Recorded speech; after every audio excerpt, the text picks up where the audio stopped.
Kutoka shambani hadithi zetu, mimi ni Anko Tununu. Katika jamii nyingi barani Afrika, hususan nchini Tanzania, zimekuwa na dhana kwamba ili uweze kufanikiwa ni lazima uende mjini au uhamie mjini. Dhana hii inajengwa na mambo mengi, kutokana na fursa za ajira, fursa za elimu na kadhalika. Lakini kutoka mashambani hadithi zetu ni miongoni kati ya maswali ambayo nimekuwa nikiwauliza vijana. Je, kijana anaweza kufanikiwa akiwa kijijini bila kuhamia mjini?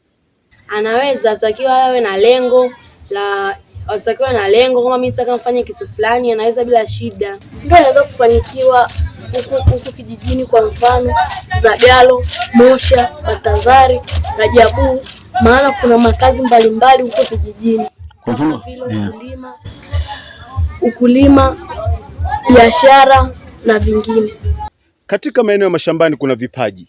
Vijana wengi wana vipaji, wengine ni wasanii wa muziki, wachongaji, wasusi, wachoraji na wengine wengi katika vipaji vyao ambavyo Mwenyezi Mungu amewapa. Majina naitwa Deborah Alois John, natokea Matadi, Kilimanjaro. Nimekulia Lembeni.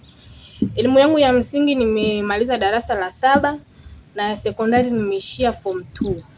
Mitandao ya kijamii imekuwa na msaada gani kwa vijana wa mashambani, hususan katika ulimwengu wa sayansi na teknolojia ambao inakuwa kila baada ya masaa 6?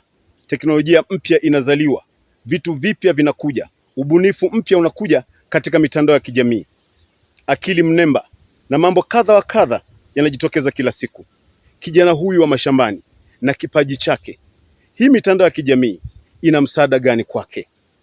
Vipaji vyake tu venyewe anavyovionyesha, watu wakishaviona, basi inaweza ikawa ni msaada mkubwa sana kwake, na pia anaweza kafanikiwa na akafika mbali.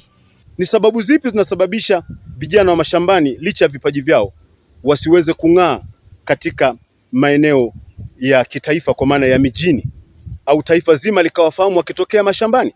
Tumeona wasanii wengi wanafahamika, utamkumbuka Diamond Platinum, Alikiba, wote wametoka katika maeneo ya vijijini na kusogea jijini Dar es Salaam. Wengine wametokea Arusha wameenda Dar es Salaam, huko ni mijini. Wengine wameenda Mwanza, wengine wameenda Mbeya, huko kote ni mijini. Wakijijini kwetu vijana ni wengi na pia wana vipaji ni vingi. Kwa mimi ninachowashauri kwa wale ambao wana vipaji vyao, wasisite kuvionyesha vipaji vyao mbele za watu. Na washauri awe na jitihada kufanya jambo fulani, analiweza. Mimi naambia vijana wenzangu wachape kazi huko vijijini, maana kuna hela nyingi vijijini.